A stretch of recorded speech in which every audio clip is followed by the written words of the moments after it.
Hi, good evening, everyone, and thank you so much for joining us here for our Athena Build Up Week webinar Wednesday.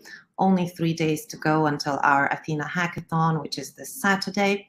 And I'm super excited to be here with the amazing Claire, who is the lead product owner at NHS Digital. And today she will be talking all about accessibility at work and why that is so important and what we can all do as well to make our everyday work accessible. So yeah, without further ado, I will pass it on to Claire. Oh, thanks very much. I really appreciate you introducing me. Well, it's really lovely to be here this evening with everyone. I'm excited to hear about what you've got coming up in the hack. And thank you very much for inviting me along to come and talk to you.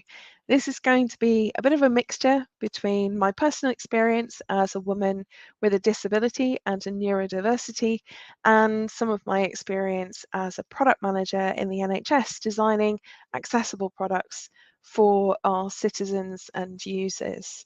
And really, my challenge today in Invisible Disabilities Week is to ask people to think about our internal processes and systems and reports and documentation, as well as what we produce for our customers and our clients and the users of our systems. So thank you so much for having me along. Um, Now, my boyfriend works in construction, and when he talks about accessibility, he's thinking about toilets and wheelchair ramps.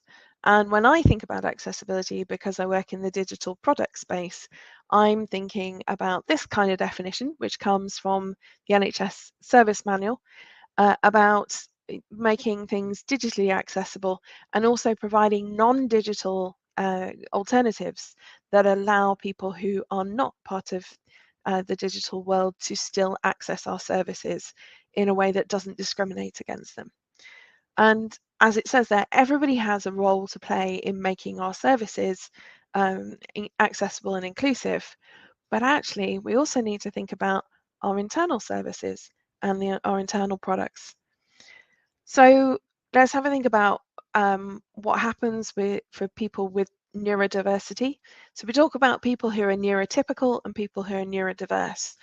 And those of us with neurodiversities, we think slightly differently or sometimes significantly differently to people who are in the majority, who we call the neurotypical.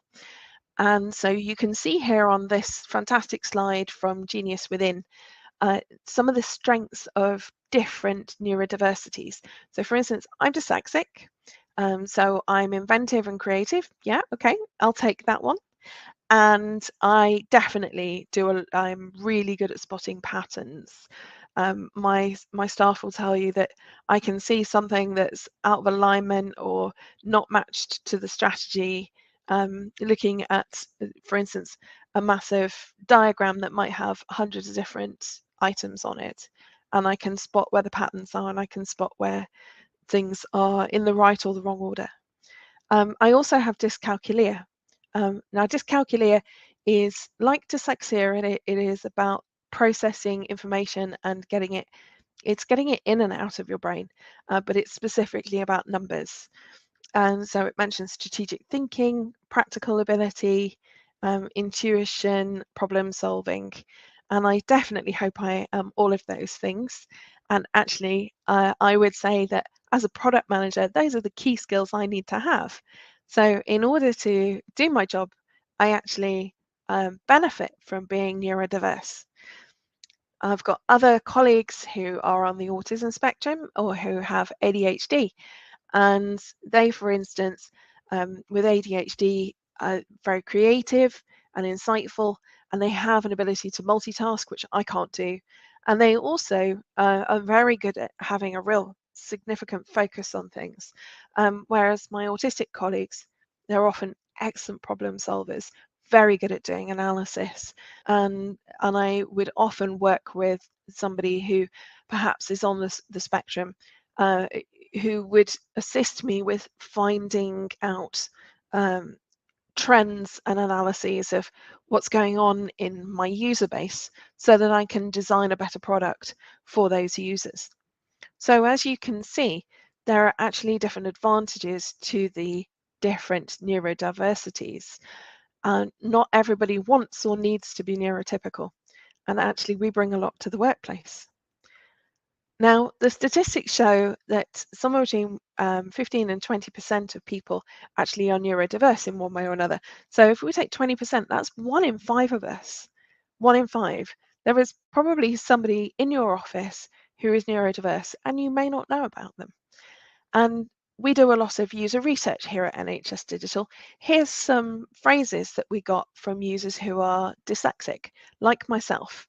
And a lot of these really rang true with me when my user research lead brought them to me because he heard I was doing this presentation.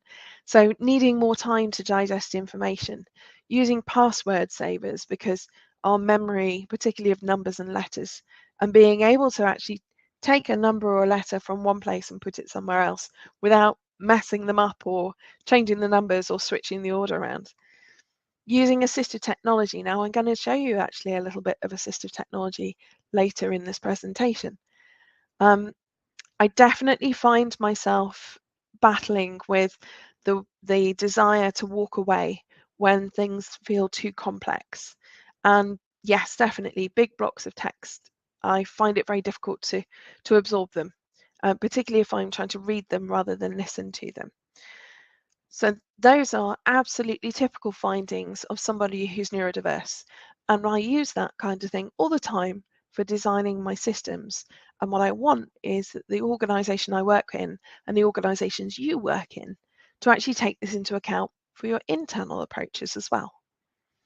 So we're going to start with our first poll. Now, bearing in mind, we know 1 in 5 people has a neurodiversity. So tell me, do you actually know somebody who you know to have a neurodiversity? Could be a work colleague, could be a friend, could be somebody that you went to university with, somebody you meet down the pub, someone who it could be your boss. Have you ever met somebody? We've got a lot of yeses coming in. Nobody's saying no or unsure. Oh, that's good. Okay. So I think people have become a lot more aware of neurodiversity over the past 10, 15 years. It's great to see that so many people are recognizing these things. So we'll move on from that poll. Oh, we've got a few more results. A couple more people saying, interesting, a couple of people saying no, a couple of people saying not sure. Now, a lot of us who have neurodiversities, we're not actually diagnosed. So that 1 in 5 is the number of people estimated to have it, not the number of people who've been diagnosed. So it's quite possible, those of you who've said no or not sure, that actually you do know somebody, they just haven't disclosed it or they haven't had a diagnosis. That's fantastic. Thank you. Okay. So there are various things that I'd like to challenge you to think about. Things like, how do people receive information? How do they want to get feedback on their work? How well and in what ways can you make it possible for them to contribute fully to a discussion? What use of technology can you put in place to make it easier for people? How can you allow them to organize their work in the way that makes sense to them? How are they likely to respond or feel about meeting people, either online or in person? So I was recently asked for some advice by a team that I've worked with in the past about, they were concerned that they had a lot of people who didn't turn their cameras on. And it's a large team, and they felt that as a manager with your camera on, it can often feel like you're broadcasting into a black hole because you can't see people, so you can't gauge a response. And what I suggested was that they encourage people who weren't necessarily feeling comfortable with putting their camera on in a group setting to maybe produce a background that has an avatar or a picture that represents them, so that they can have it on, but you just cover your camera. I don't know if it'll work if I do it here. Let's see. Oh, there you go. So by doing that on things like Microsoft Teams, takes me out of the picture, but it leaves my background. And that way you can see that somebody is actually on the call. You can see something that represents them without them necessarily having to put their face on camera. And so there are different ways to think about how people like to meet people. A lot of us haven't been in the office for 2.5 years. I haven't been in yet. And so it might be that they might feel uncomfortable about meeting everybody in a large group. So what you might do is, for instance, arrange for coffee to be available beforehand, or set up a few one-to-ones for people, or small group discussions before they come together as a larger group, so that people have had an opportunity to accustom themselves to interacting in person with a small group before they've got to face the larger one. So there are all kinds of different things to consider in this, and I hope that you'll maybe take this diagram away and have a brainstorm, do something like a mind map or a list, a tick list, whatever works for you, of ways that you can make things more accessible in these different ways, whether it's how people receive information or how you can allow them to organise their work best for them. So what I'm going to talk about now is my personal experience, and I very much have often felt not seen. Many people don't realise I'm neurodiverse. Many people don't realise that I have a disability because it's a hidden one. You can't see it unless I'm wearing my hand splints, for instance. So you might have noticed, for example, that I hold my water bottle with both hands, and that's because my hands don't work very well at the moment. But most people don't notice that. They don't see the real me. So I'm going to share me with you. So this is me. You've obviously spotted the pink hair, I'm sure. I like things that go bang. That's me with some professional fireworks. I used to crew for firework companies. I also used to be a registered firearms dealer. At the same time as doing that, I was running the resourcing for the Queen's security at Sandringham. I love horses. I'm an avid reader. Reading is my relax and unwind. It's my way of turning my brain off and rebooting it again at the end of a long day. Most people have this preconception that someone who's dyslexic won't read. I have never had that problem. I love reading. And technology has made it easier for me because, for instance, on my Kindle, I can use a dark background. I also love cooking and travel and my friends. So there's me with some of my friends in a cookery class in Morocco. And I'm actually a step grandmother. So yes, of course, I'm far too young to be a real grandmother, only just.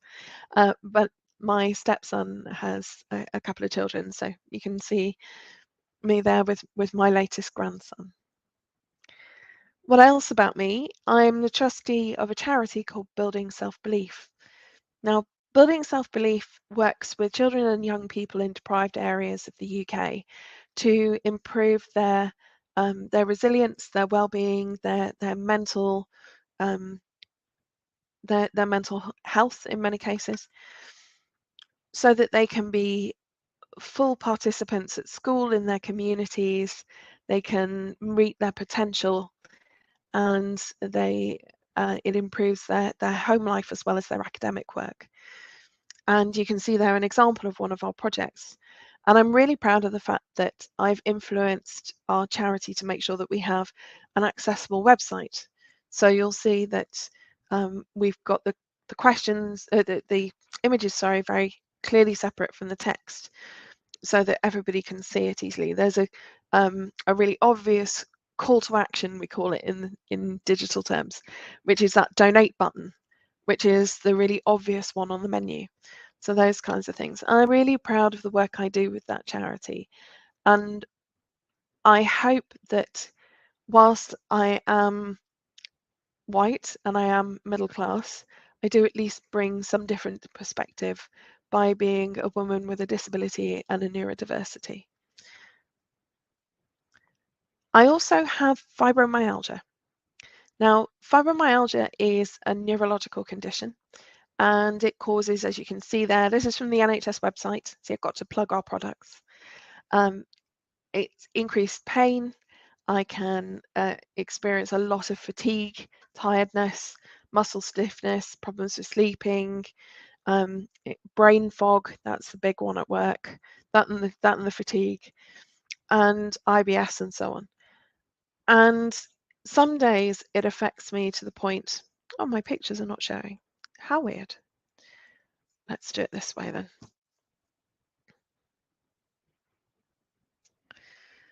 Some days it can affect me to the point where I've no idea what's happened to that picture. Never mind.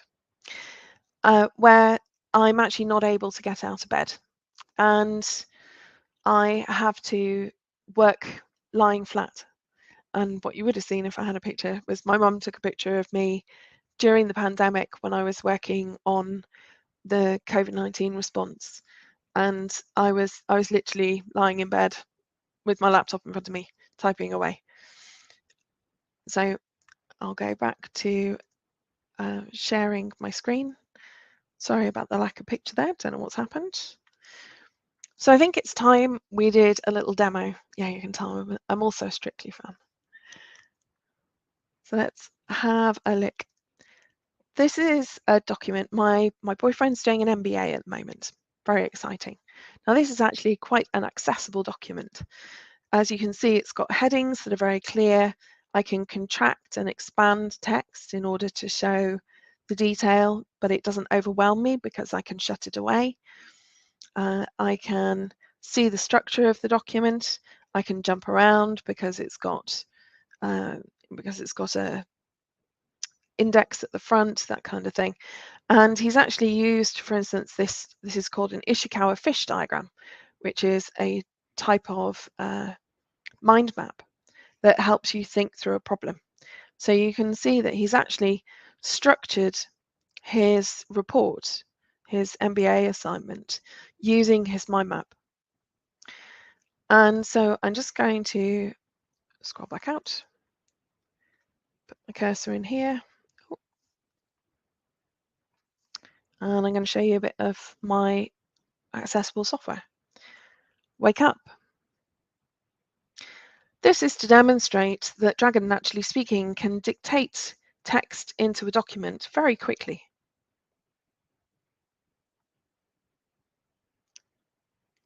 Correct dig 8.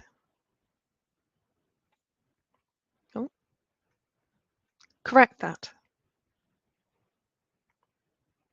Spell that.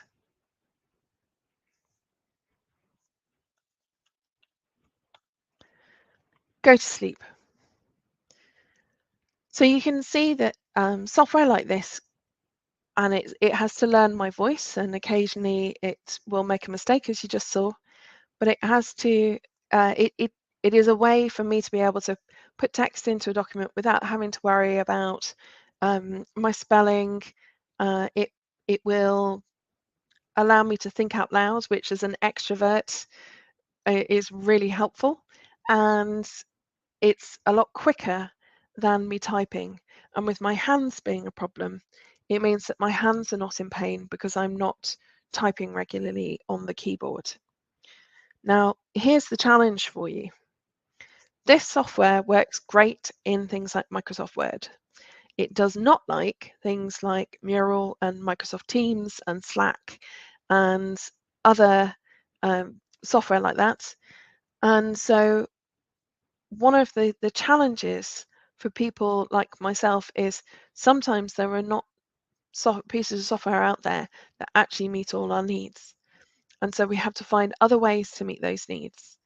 For example, Access to Work, which is a government organisation that supports anybody with a disability or neurodivergence in the workplace or who are job seeking.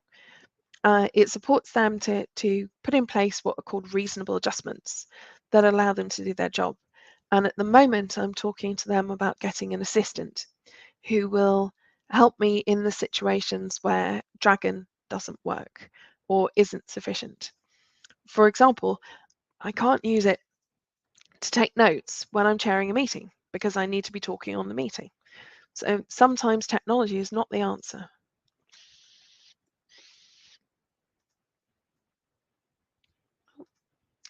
Wrong button.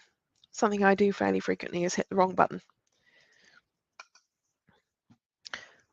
partly because my hands aren't very accurate. So our next poll. Have you ever used accessible or assistive technology, such as the read aloud function, which is in Microsoft Word and Outlook, or PDFs, or a screen zoomer, or something that changes backgrounds, or, for instance, something like Dragon that you saw then? Have you used any of that kind of technology? Be interested to know what percentage of people are actually using this kind of stuff. Oh, we've got somebody who's used it occasionally. Great.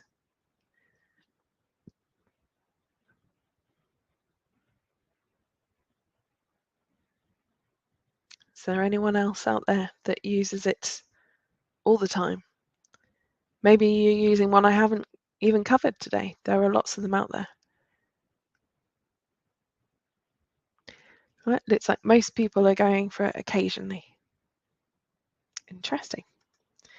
Okay, so if you think how many people there are who perhaps they're not diagnosed, or perhaps they haven't spoken to HR about workplace adjustments, who are not getting the assistance that they need, and how much more they could do with their work if they actually had the technology to support them. And maybe you could have a think at the weekend at the hackathon about improving that technology and that support. Lovely. Okay, so a little bit about my personal experience from a work perspective.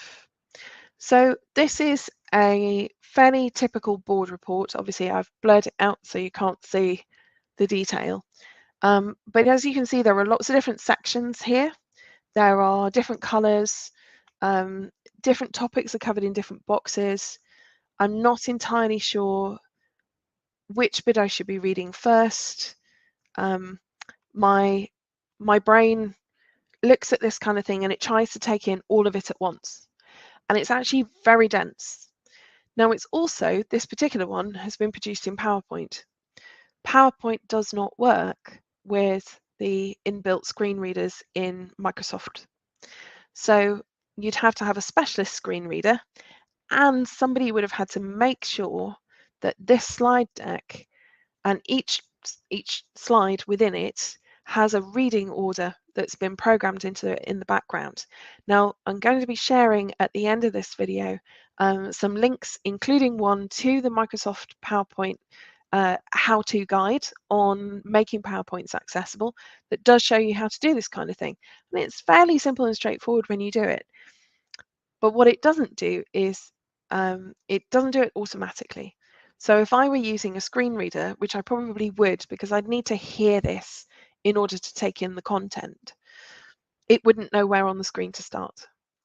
And interestingly enough, I've recently had this come up in the product that I'm currently managing, where we had built some screens, and when we tested them with a screen reader, it read the wrong part of the screen first. So it's not a problem that's unique to PowerPoint. This is something that actually we all need to be aware of, whether we're doing a report for a program board or whether we're building a system for 30 million people in the UK to get cancer screening. So this report, for me, the effect it has is it's got all this information coming at me, and I don't know what to take in first, and it's overwhelming. And what happens with anybody, but what happens particularly to me, is my brain has a blue screen of death.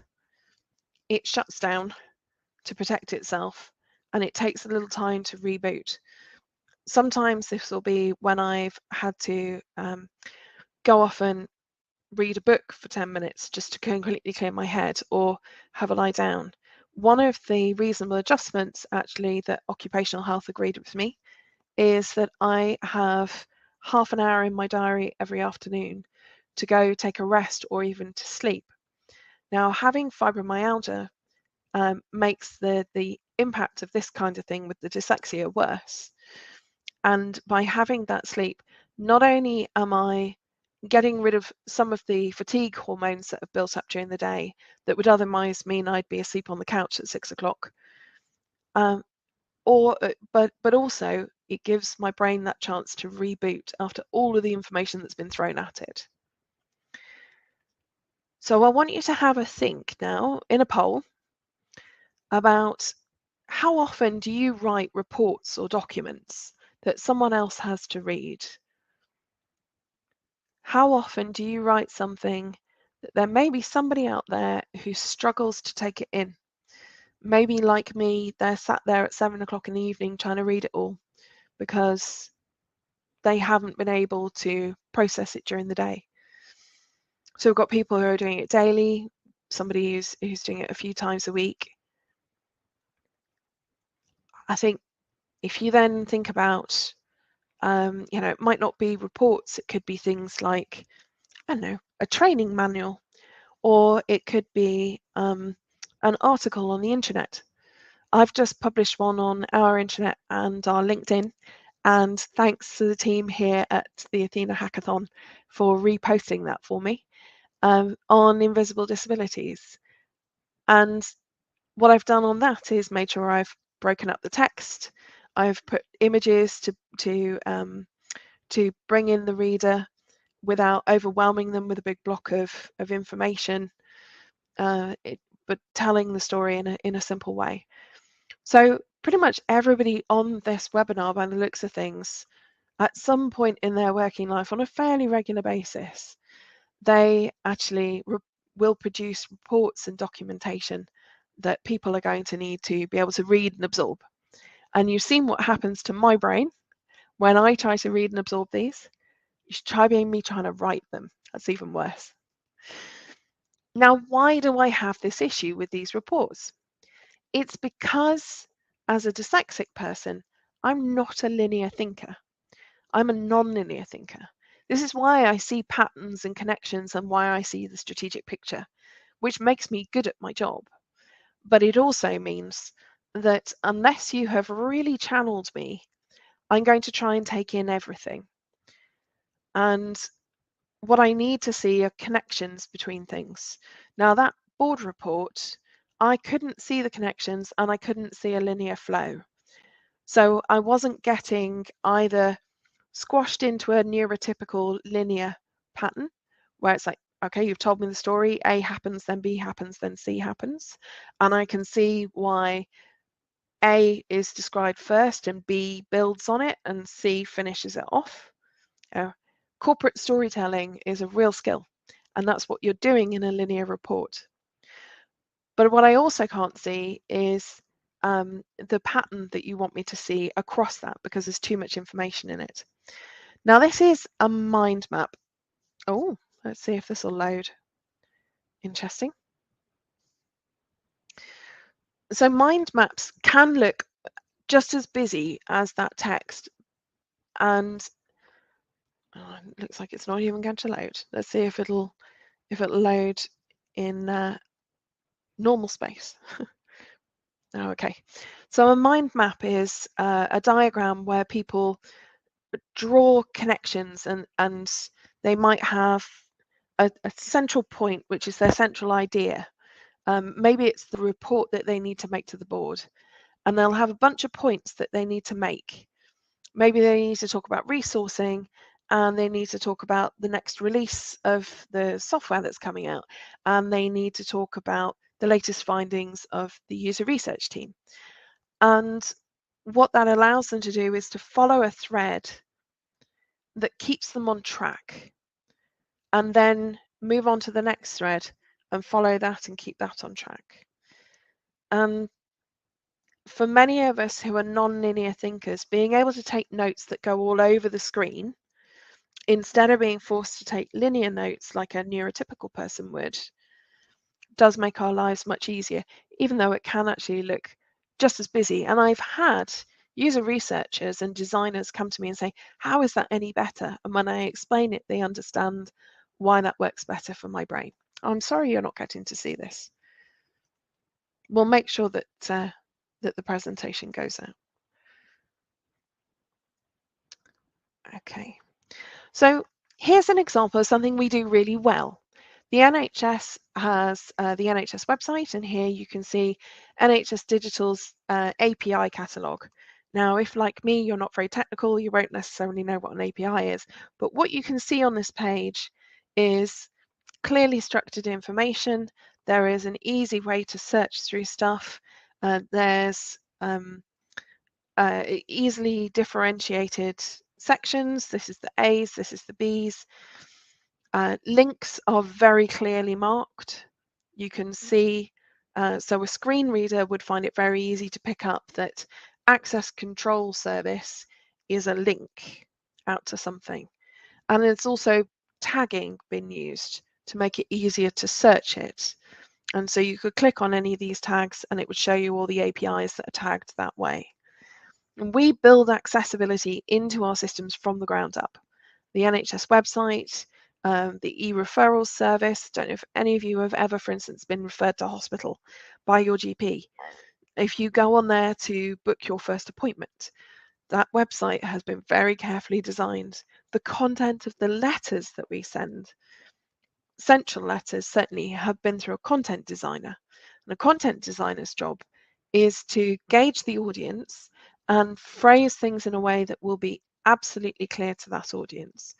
And now that language and that reading level and that comprehension level may be different for something like the API catalogue, where we know it's developers and technology people who are reading it, who will have a certain level of understanding and education and know the terminology, versus the NHS website, where we saw the fibromyalgia description, where we make sure we use words such as poo and wee, rather than using something that people might not realize is that we're referring to urine or feces.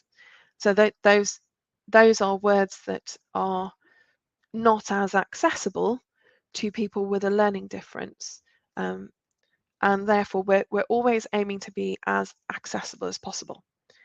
So the challenge is to get this level of accessibility on things like this, our internal board reports. Again, the language, the content, the layout, gauging it to the audience.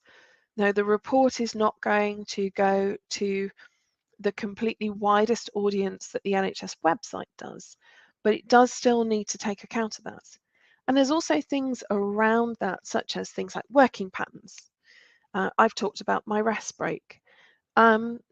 Allowing people to group stuff together, giving them flexibility in their diaries. Your internal systems, like your expenses claim system or your HR system or the intranet. I recently spoke to our comms team about our intranet and how I was really thrilled they'd applied a pale grey background to things, which is much more accessible for people like myself who, because of both the dyslexia and the fibromyalgia, black text on a white background is really harsh and can give me headaches and blurred vision. So those kinds of examples, and thinking about your slide decks and your board papers and your reports and your job manuals and your any document that you might produce. So time for another poll. Let's have a think. How many people do you normally see in a project board? It depends on your organisation. Mine's pretty big. I've got probably at least a dozen people who turn up to delivery board. Delivery managers, comms, training, program director, program head. There are a lot of people who come to mind. Other projects I've worked on, there are 3 of us or 5 of us. You might have internal or external stakeholders. But how many people do you see in your project board or your team meeting if you don't do project boards? Those kinds of settings. So 5 to 10, some people are saying. Have we got any others? Anybody got more than 10 like me? I can tell you that can be interesting to facilitate. Got to keep everybody on track.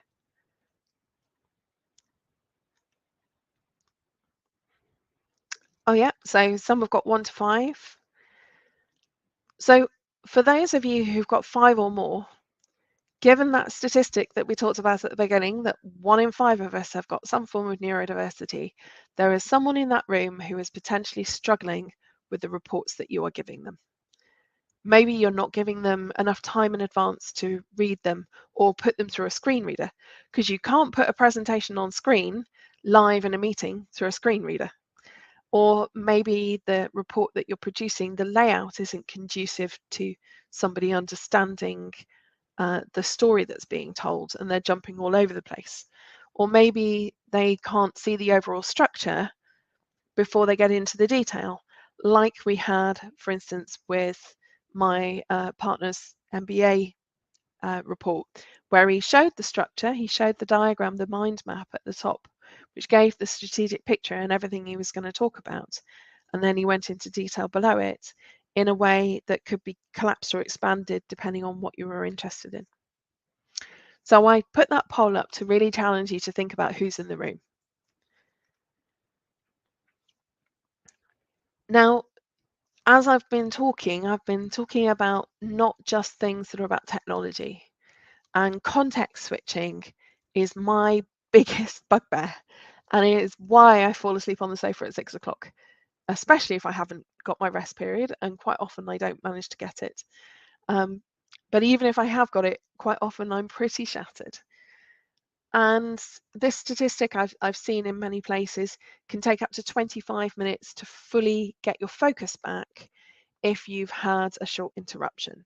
And that interruption could be as little as the ping from a WhatsApp arriving and your brain goes, oh, I wonder who that was, to an email that you look at and you go, oh, I've got to answer this now. Or maybe you decide that you're going to procrastinate about that report that you are trying and failing to write.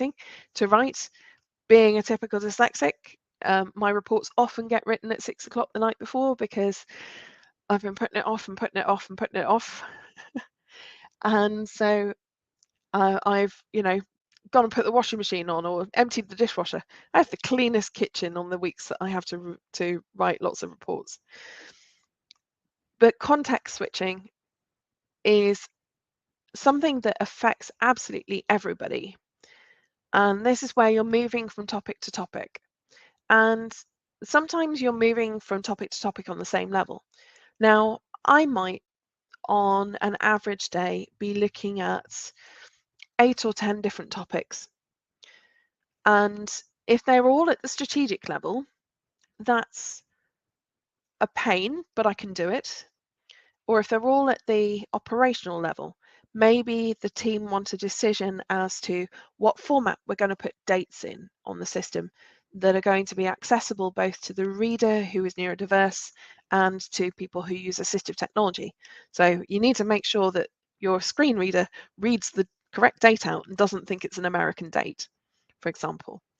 Or maybe they're asking me about the text on a particular screen or how we want to handle an error message.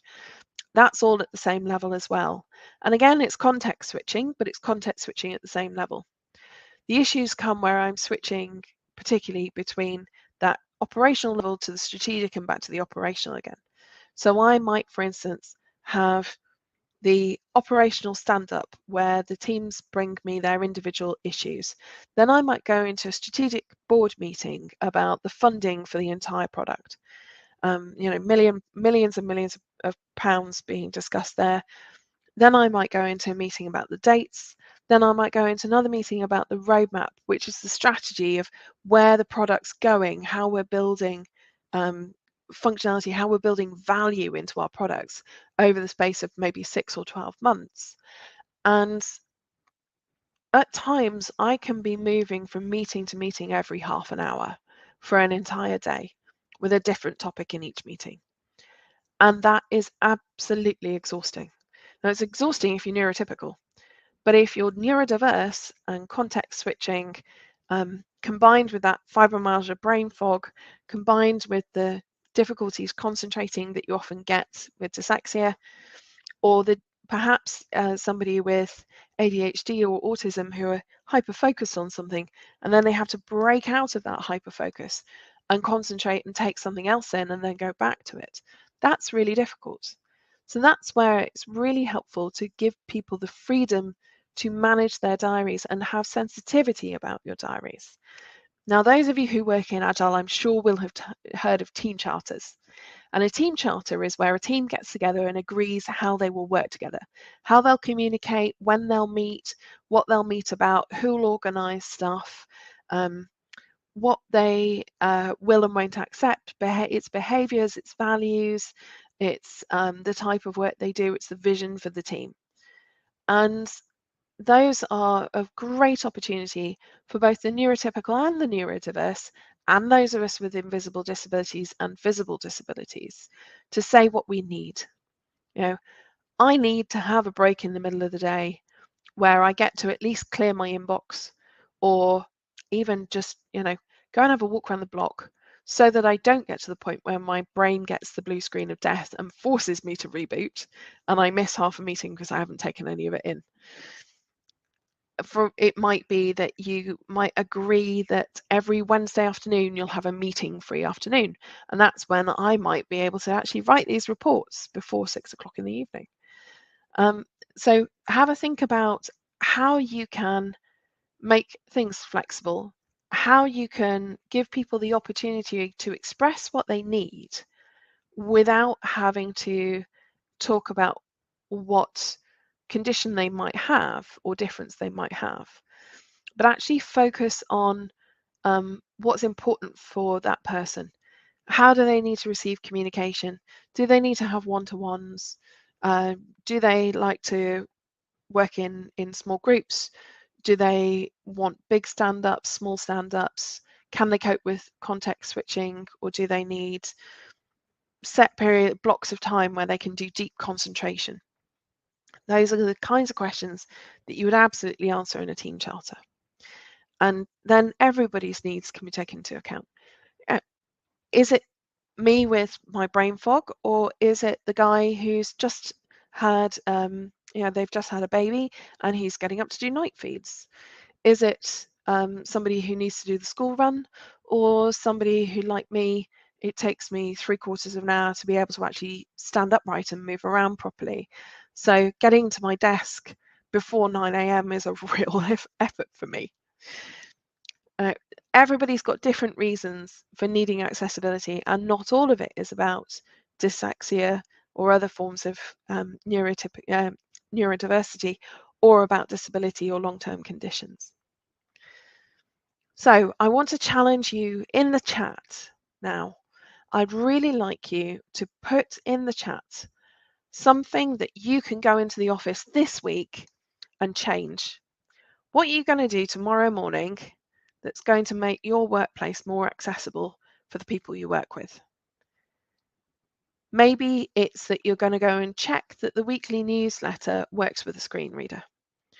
Or maybe you're going to go and set up a team charter.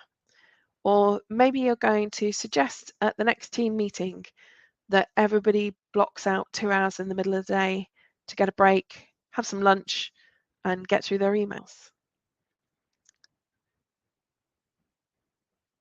So what's the one thing you can do this week to make your workplace more inclusive?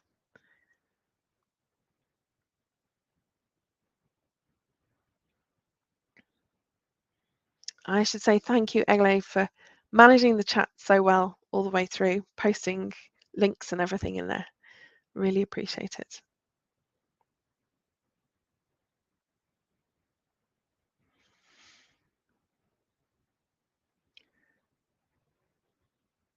My job this week is to take this presentation I've given, condense it down into 20 minutes, and present it to my directorate at an all-hands call, so that they can see the issues that the neurodiverse have with reports. So I'm going to challenge everybody to change the reporting template to something more accessible.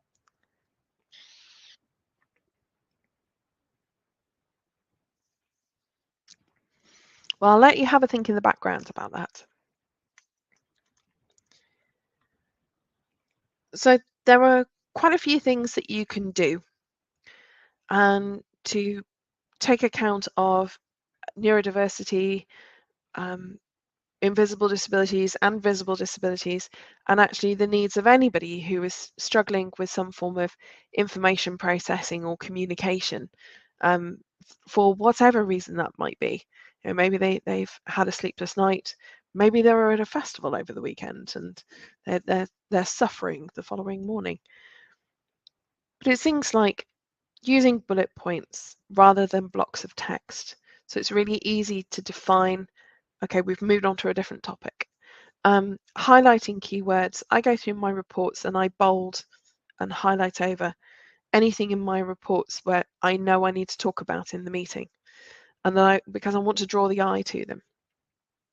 Being concise. You've probably noticed I have a little bit of a problem with this, but it's a very helpful thing to learn, and you can use tools such as the Hemingway app, which is a great tool. You paste any piece of text you want into it, and it will tell you where you're using too many words, what kind of a reading grade your text is coming out at. You know, are you using poo and wee, or are you using feces and my brain's gone completely blank. There you go. That's a typical fibro and dyslexia trait. Urine. There we are. So, what's your language aimed at? Are you using sentences that are long and complicated? And as you edit it in there, you'll see the highlighting of the various issues disappear, and your text will become very clean and a lot easier to read. So, Hemingway app is a great way of doing that. Set up templates that are accessible. You can set up a PowerPoint template that has the reading order built into it. Problem is, does your user base use the template exactly as intended, or do they add text boxes and things and move stuff around? So maybe it's about educating them a bit. Explaining hidden rules and don't be embarrassed to check understanding. That's something where many of us with neurodiversities are very literal people, and we don't sometimes understand the kind of the hidden mores. I can remember being mortified in my first proper job.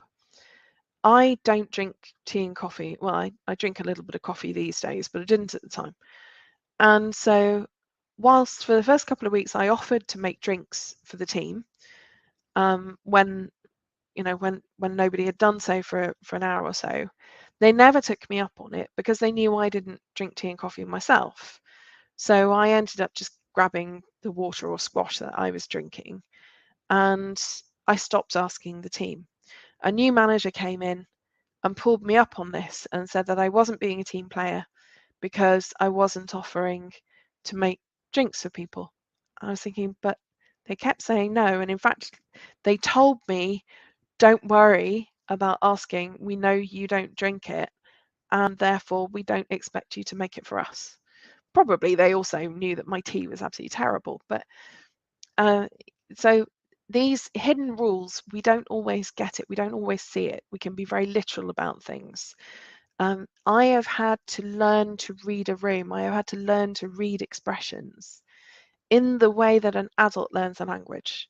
So most children absorb language. They have the language center expands as they grow up and as they gain vocabulary, which is why it's fantastic to teach kids languages before the age of 12. As you start to get a more mature adult brain up to, by the age of 25 or so, you've converted to a place where instead of the language center absorbing things, it's your memory. Now, I had to learn French and German and British Sign Language and so on.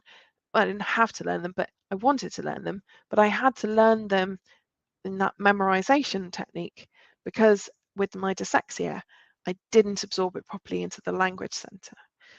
So we also don't read body language necessarily, or expressions. Sometimes we need to hear it. It's like, just tell me what you expect of me and I'll try my best to do it. Don't make me guess. Following up meetings and actions with emails or written notes is a great way of making sure that people who, for instance, like me, may have tuned out because they've had that momentary ping of a WhatsApp, or because their brain fog or their bad night having got up 3 times for a baby or something, that they've missed a bit of the meeting. They haven't taken it in. We only absorb about 20% of what we hear anyway. So you might have a 60-minute meeting and people only have remembered about 20 minutes of it. So follow up with actions, follow up by email, put written notes out, build in those breaks so people don't get the brain blue screen of death. Give people time to process information. Not everybody can speed read something and immediately talk about it. Some people need processing time. Think about giving deadlines, giving clear feedback, making sure that people are aware that they are valued as well. A lot of us with neurodiversity are incredibly nervous about telling people. I have no filter. I am happy for anybody to contact me on LinkedIn, for instance, and ask me questions. I post blogs on a regular basis about being a woman with a neurodiversity and a disability. But not everybody feels that way, and not everybody has that confidence. And there have been times where I've wondered whether it's affected my career. So don't assume that if somebody hasn't said something, they've understood. And if somebody hasn't disclosed a neurodiversity, that they aren't neurodiverse. If we design in accessibility into everything from the start, then both the neurotypical and the neurodiverse, the able-bodied and the disabled, whether it's hidden or visible, all of us are going to be able to understand and communicate and absorb and do our best work and achieve our potential. So let's break down those barriers. Let's think about building in accessibility into our processes, our working practices, our reports, our documents, our intranets, all of the internal stuff, as well as the amazing products that I'm sure many of you produce for clients and citizens. Now, I'm going to leave you with a last challenge. What are you going to take to the hack on Saturday, where you're going to make a difference for people like me? Thank you very much, everyone.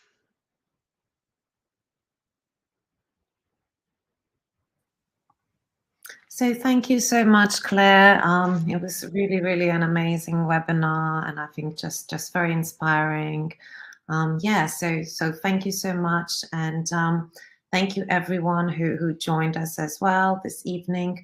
I think if I mean, I can't see any questions in the chat at the moment, but I think if anyone has any questions retrospectively, whether after we just finish or maybe later on when we put the video on YouTube, you can always message them on Discord, and maybe we can reach out to Claire and get them answered for you as well. So yeah, it was absolutely amazing, and thank you so much for your time, Claire, and thanks everyone.